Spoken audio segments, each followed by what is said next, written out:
بسم اللہ الرحمن الرحیم۔ ایک وقت وہ تھا کہ جب ہم ماہ رمضان مبارک کے مہینے کی تلاش میں تھے اور ہم تلاش کر رہے تھے کہ رمضان مبارک کا چاند کب نظر آئے گا۔ پھر جب چاند نظر آ گیا، ماہ رمضان مبارک شروع ہو گیا، پھر وہ ماہ رمضان مبارک کی برکات شروع ہو گئی۔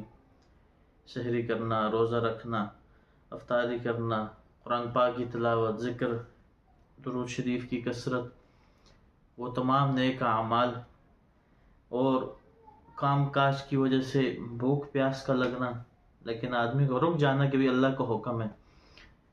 ماہ رمضان مبارک آیا، روزے رکھے، اس کے بعد پھر آخر میں عید کے چاند کی فکر لگی ہوئی، عید کا چاند کب نظر آئے گا۔ عید کا چاند بھی نظر آ گیا اور عید بھی گزر گئی۔ ابھی بھی ماہ رمضان مبارک کا اثر موجود ہے۔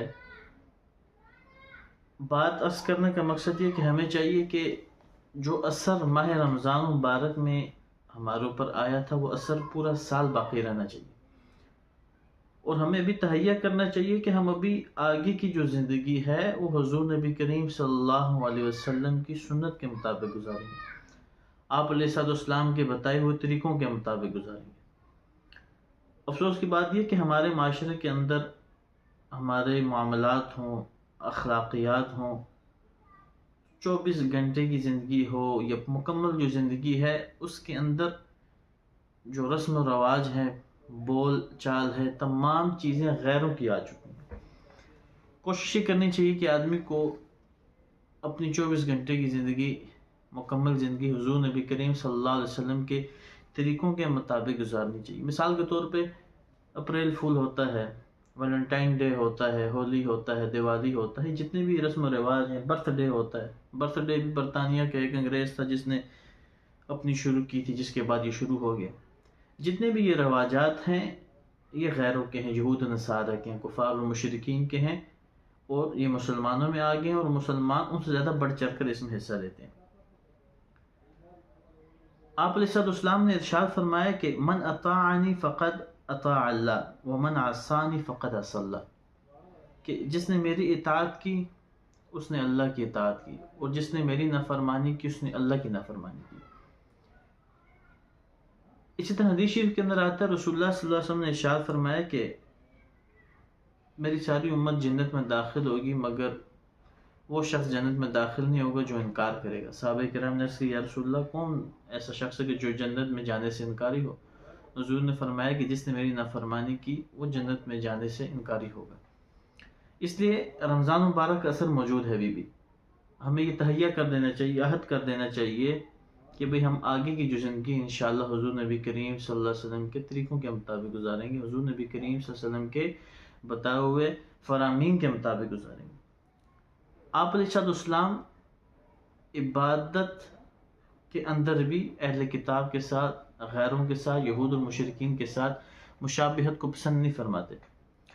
آپ علیہ السلام نے ارشاد فرمایا تسحروا فإن فی السحور برکہ،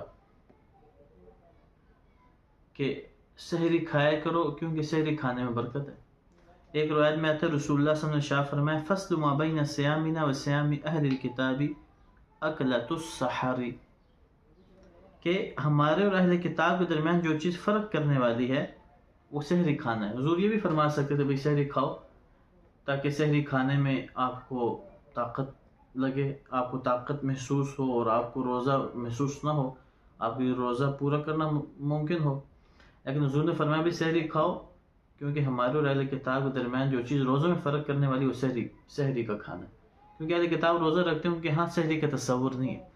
تو عبادت کے معاملے میں بھی حضور نبی کریم صلی اللہ علیہ وسلم اہل کتاب کے ساتھ مشابہت کو پسند نہیں فرماتے کہ ان کے ساتھ بالکل مشابہت نہ ہو۔ اس طرح حدیث شریف میں آتا ہے رسول اللہ صلی اللہ علیہ وسلم نے ارشاد فرمایا لا تشبہوا بالیہود ولا بالنصارى، بھئی یہود و نصارہ کے ساتھ مشابہت مت کرو۔ حضور نے فرمایا لیس منا من تشبہ بغیرنا، کہ بھئی جو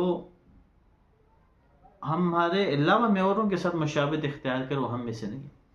اسی طرح آپ علیہ السلام نے ارشاد فرمایا من احیا سنتی فقد احبنی، بھئی جس نے میری سنت کو زندہ کیا اس نے تحقیق میں سے محبت کی۔ ومن احبنی کان معی فی الجنت، اور جس نے میرے سے محبت کی، مجھ سے محبت کی، وہ میرے ساتھ جنت میں جائے گا۔ تو حضور نبی کریم صلی اللہ علیہ وسلم عبادت ہو کسی بھی طرح اہل کتاب کے ساتھ مشابہت کو پسند نہیں فرماتے.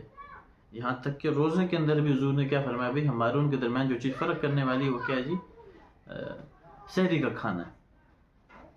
بہرحال اس میں بے شمار واقعات ہیں، بے شمار احادیث ہیں جس میں آپ علیہ السلام نے یہود و نصارہ کے ساتھ مشابہت سے منع فرمایا. تو اس لیے سب حضرات کو کوشش یہ کرنی چاہیے کہ ہم اپنی آگے والی جو زندگی ہے وہ حضور نبی کریم صلی اللہ علیہ وسلم کے فرامین کے مطابق، حضور نبی کریم صلی اللہ علیہ وسلم کی سنت کے مطابق ہم گزاریں. اللہ تعالی ہم سب کو عمل کرنے